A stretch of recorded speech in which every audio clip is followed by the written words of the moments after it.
Hi hello പ്രിയപ്പെട്ടവരെ, എല്ലാവർക്കും YouTube solution എന്ന എൻ്റെ ഈ ചാനലിലേക്ക് ഒരിക്കൽ കൂടി സ്വാഗതം. ഇന്ന് നിങ്ങളോട് പറയുന്നത് ഒരു യൂട്യൂബ് ഷോർട്ട് വീഡിയോസ് ഇടുമ്പോൾ നമുക്ക് എത്ര മിനിറ്റ് ഉള്ള വീഡിയോസ് ഇടലാണ് ഉത്തമം. ഇപ്പം 3 മിനിറ്റിന്റെ വീഡിയോസ് വന്നിട്ടുണ്ട്, നമുക്ക് ഷോർട്സ് ആയിട്ട് ഉപയോഗിക്കാം, 1 മിനിറ്റ് ഉപയോഗിക്കാം, എത്ര മിനിറ്റ് വരെ ഷോർട്സ് ഉപയോഗിക്കാം എന്നുള്ളത് നോക്കാം. 15 സെക്കൻഡ് മുതൽ നമുക്ക് 3 മിനിറ്റ് വരെയുള്ള ഷോർട്സുകൾ ഉപയോഗിക്കാം. 3 മിനിറ്റിന്റെ ഷോർട്സ് ഉപയോഗിക്കുമ്പോൾ അതിൻ്റെതായ റൂൾസ് ആൻഡ് റെഗുലേഷൻസ് ഉണ്ട്. അതുപോലെ തന്നെ നമുക്ക് ഒരു സോങ്സ് മുഴുവനായിട്ട് ഉപയോഗിക്കണമെങ്കിൽ 1 മിനിറ്റിന്റെ ഷോർട്സിൽ നമുക്ക് ഒരു സോങ്സ് മുഴുവനായിട്ട് ഉപയോഗിക്കാം എന്നുള്ള റൂൾസും ഉണ്ട്. അപ്പൊ സ്വാഭാവികമായിട്ട് നിങ്ങൾക്ക് ചോദിക്കാം, ഇപ്പൊ നമുക്ക് ചെറിയ വീഡിയോസ് ഇടുന്നതാണോ വലിയ ഷോർട്ട് വീഡിയോസ് ഇടുന്നതാണോ, ഏതാണോ ഉത്തമം?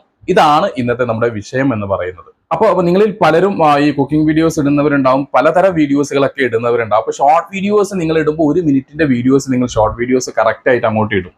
ചിലപ്പോൾ പലപ്പോഴും നിങ്ങളുടെ വീഡിയോസ് കയറി പോകുന്നുണ്ടോ ഇല്ലയോ എന്നുള്ളത് നോക്കുക. എൻ്റെ അഭിപ്രായത്തിലാണെങ്കിലും ഗൂഗിളിന്റെ അഭിപ്രായത്തിലാണെന്നുണ്ടെങ്കിലും ഷോർട്ട് വീഡിയോസ് ഏറ്റവും ഉചിതം എന്ന് പറയുന്നത്, ഗൂഗിൾ തന്നെ പറയുന്നത് 15 സെക്കൻഡിനും 30 സെക്കൻഡിനും ഇടയിലുള്ള സമയം നിങ്ങൾ എടുക്കലാണ് എന്നുള്ളതാണ്. ഇനി നിങ്ങൾ 1 മിനിറ്റിന്റെ വീഡിയോസ് നിങ്ങൾക്ക് നിർബന്ധമാണോ? നിങ്ങൾക്ക് ഇടാം. കാരണം നിങ്ങൾക്ക് അത്രയും സമയം പ്രേക്ഷകരെ ഹോൾഡ് ചെയ്ത് വെക്കാൻ കഴിയും എന്ന് നിങ്ങൾക്ക് ഉറപ്പുണ്ടെങ്കിൽ. കാരണം നിങ്ങളുടെ ആദ്യത്തെ കുറച്ച് സെക്കൻഡുകൾ വളരെ നിർണായകമാണ്. പ്രധാനപ്പെട്ട കുറെ ഭാഗങ്ങൾ നിങ്ങൾ അവസാനത്തിൽ ഇട്ടുകൊണ്ട് ഈ ഷോർട്ട് വീഡിയോസ് ആയാലും മെയിൻ വീഡിയോസ് ആയാലും ആ റൂൾസ് ഒന്ന് തന്നെയാണ് കേട്ടോ. അപ്പൊ ഞാനിപ്പോ ഷോർട്സിന്റെ കാര്യമാണ് പറയുന്നത്. പ്രധാനപ്പെട്ട കുറച്ച് ഭാഗങ്ങൾ അവസാനം ഇട്ടുകൊണ്ട് ആദ്യത്തിൽ പയ്യെ ഷോർട്ട് ആരംഭിച്ചാൽ അവസാനം വരെ കാണണം എന്നില്ല. ഈ നമ്മുടെ ഷോർട്ട് വീഡിയോസ് ആയാലും മെയിൻ വീഡിയോസ് ആയാലും ഒരു ഇത്ര ഭാഗം നമ്മൾ പ്രേക്ഷകരെ ഹോൾഡ് ചെയ്ത് വെച്ചാൽ മാത്രമേ പിന്നീടുള്ള റെക്കമെൻഡേഷനും കാര്യങ്ങളൊക്കെ നടക്കൂ. അപ്പോൾ സ്വാഭാവികമായിട്ടും നമ്മുടെ സമയം കുറച്ച് കുറവാണെങ്കിൽ, ഇത് തന്നെ മെയിൻ വീഡിയോസ് ആയാലും ഷോർട്ട് വീഡിയോസ് ആയാലും, നമ്മുടെ വീഡിയോസിന്റെ സമയം കുറവാണെങ്കിൽ ഈ ഹോൾഡ് ചെയ്ത് വെക്കലിന്റെ സമയം കൂടെ നമുക്ക് കുറച്ച് കുറക്കാൻ പറ്റും. അതായത് 9 മിനിറ്റിന്റെ മെയിൻ വീഡിയോസ് ഇടുന്നവൻക്ക് മിനിമം 3 മിനിറ്റ് എങ്കിലും നമ്മൾ പ്രേക്ഷകരെ ഹോൾഡ് ചെയ്ത് വെക്കണം. ഓക്കെ, അത് തന്നെ 3 മിനിറ്റിന്റെ വീഡിയോസ് നമ്മൾ ഇടുന്ന ഒരു വ്യക്തിക്കാണെന്നുണ്ടെങ്കിൽ 1 മിനിറ്റോളം പ്രേക്ഷകരെ ഹോൾഡ് ചെയ്ത് വെച്ചാൽ മതിയാകും. ഇതേ ഒരു കാറ്റഗറി തന്നെയാണ് ഷോർട്ട് വീഡിയോസിനും വരുന്നത്.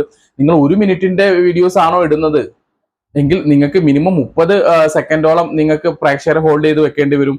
അതേ നിങ്ങൾ 30 സെക്കൻഡ് ആണോ ഇടുന്നതെന്നുണ്ടെങ്കിൽ നിങ്ങൾക്ക് ഒരു 10 സെക്കൻഡോളം പ്രേക്ഷകരെ ഹോൾഡ് ചെയ്ത് വെച്ചാൽ എന്ത് ചെയ്യാൻ പറ്റും? വീണ്ടും റെക്കമെൻഡേഷൻ പോകും. അപ്പോൾ അവിടെയാണ് നിങ്ങളുടെ ഈ ഒരു തന്ത്രം നിങ്ങൾ ഉപയോഗിക്കേണ്ടതെന്ന് പറയുന്നത്. അപ്പോൾ നിങ്ങളുടെ മാക്സിമം കട്ടിങ്സ് കുറച്ചുകൊണ്ട് 30 സെക്കൻഡിന്റെ ഉള്ളിലാക്കിക്കൊണ്ട് ഈ ഷോർട്ട് വീഡിയോസ് ഇടാൻ ശ്രമിക്കുക. ഒന്ന് ശ്രമിച്ചു നോക്കുക കേട്ടോ. പിന്നെ വലിയ വീഡിയോസ് നിർബന്ധമാണ്, ഭയങ്കര രസകരമായിട്ടുള്ള വലിയ വീഡിയോസ് ആണെന്നുണ്ടെങ്കിൽ വലിയ വീഡിയോസ് ഇട്ടോളൂ. കാരണം നിങ്ങൾക്ക് ഉറപ്പുണ്ടാകും ഇത് മുഴുവനായിട്ട് ആളുകൾ ഇരുന്ന് കാണും എന്നുള്ളത്. ചില തീംസ്, ചില കഥകളൊക്കെ പറയുമ്പോൾ നമുക്ക് 1 മിനിറ്റ് തന്നെ തികയാതെ വരും. അത്തരത്തിലാകുമ്പോൾ നിങ്ങൾ 1 മിനിറ്റിന്റെ വീഡിയോസ് ഇട്ടോളൂ.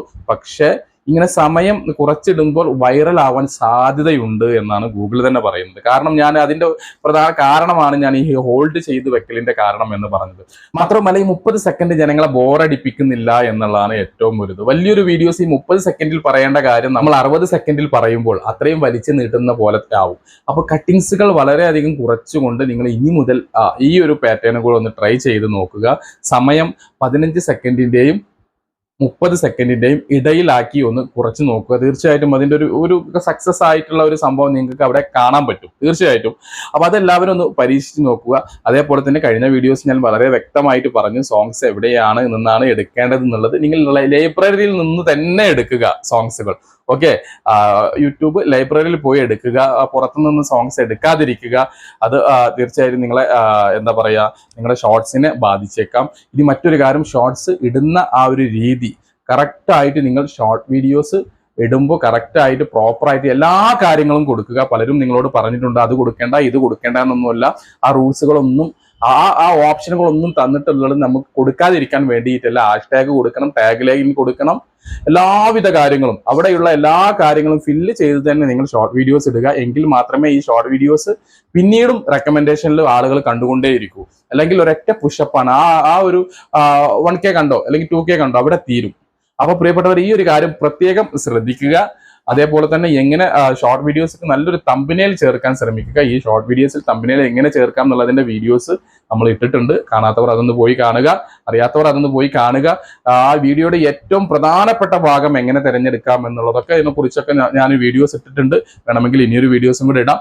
അപ്പോൾ പ്രിയപ്പെട്ടവരെ, ഈ ഒരു കാര്യം നിങ്ങൾ ഷോർട്ട് വീഡിയോസ് ചെയ്യുമ്പോൾ ശ്രദ്ധിച്ചാൽ തീർച്ചയായും നിങ്ങൾ ഷോർട്ട് വീഡിയോസ് കയറി പോകും എന്നുള്ള കാര്യത്തിൽ യാതൊരു സംശയവുമില്ല. പിന്നെ ഒരു എന്റർടൈൻമെന്റ് കണ്ടന്റ് ആയിരിക്കുക, ജനങ്ങൾക്ക് ഒരു ഉപകാരമുള്ള കണ്ടന്റ് ആയിരിക്കുക വീഡിയോസ് എന്നുള്ളതാണ്. ഒരു വീഡിയോസ് ഇടുമ്പോൾ പ്രധാനപ്പെട്ടതായിട്ട് അതിലൊരു ഒരു ഫീലിങ്സ് ഉണ്ടായിരിക്കണം എന്നുള്ളതാണ് പ്രധാനപ്പെട്ട ഒരു കാര്യം. ആ വീഡിയോസ് കാണുമ്പോൾ ജനങ്ങൾക്ക് ഒന്നെങ്കിൽ കരച്ചിൽ വരണം, അല്ലെങ്കിൽ ഒരു ചിരിക്കാനുള്ള വകുപ്പ് ഉണ്ടാക്കണം, അല്ലെങ്കിൽ ചിന്തിക്കാനുള്ള വകുപ്പ് ഉണ്ടാക്കണം, അല്ലെങ്കിൽ ദേഷ്യം വരണം, അല്ലെങ്കിൽ സങ്കടം വരണം, സന്തോഷം വരണം. ഇത്തരം ഫീലിങ്സുകളൊക്കെ ഉള്ള വീഡിയോസ് അതാണ് നിങ്ങൾ ഇടേണ്ടത്. ഓക്കെ.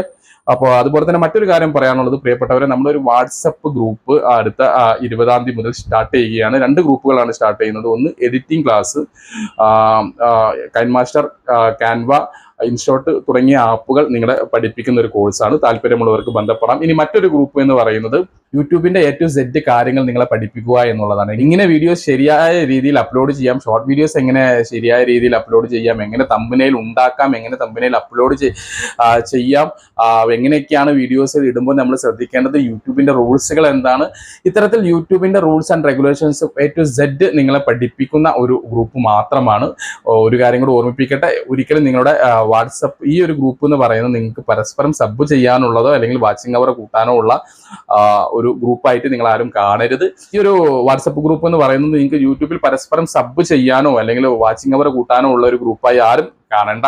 ഇത് 100% ഒരു യൂട്യൂബ് ട്യൂട്ടോറിയൽ ക്ലാസ് ആണ് ഇവിടെ നടന്നുകൊണ്ടിരിക്കുന്നത്. അപ്പോൾ താല്പര്യമുള്ളവർക്ക് ബന്ധപ്പെടാം. ഇതിന്റെ മുന്നേ ഒരു ഗ്രൂപ്പ് ഉണ്ടായിരുന്നു. ആ ഗ്രൂപ്പിന്റെ ഫീഡ്ബാക്കും കാര്യങ്ങളൊക്കെ നമ്മുടെ ഇതിൽ ഒരുപാട് ആളുകൾ പറയുന്നത് നിങ്ങൾ കേട്ടിട്ടുണ്ടാവും. തീർച്ചയായും നിങ്ങൾക്ക് എല്ലാവർക്കും ഇഷ്ടപ്പെടുന്ന ഒരു ഗ്രൂപ്പ് തന്നെയായിരിക്കും. ചെറിയൊരു പെയ്ഡ് സർവീസ് ആണ്. താല്പര്യമുള്ളവർക്ക് ഈ നമ്പറിൽ ബന്ധപ്പെടാം. പ്രിയപ്പെട്ടവരെ, കിടിലൻ മറ്റൊരു വീഡിയോസുമായി നമുക്ക് വീണ്ടും കാണാം. അതുവരേക്കും ബൈ.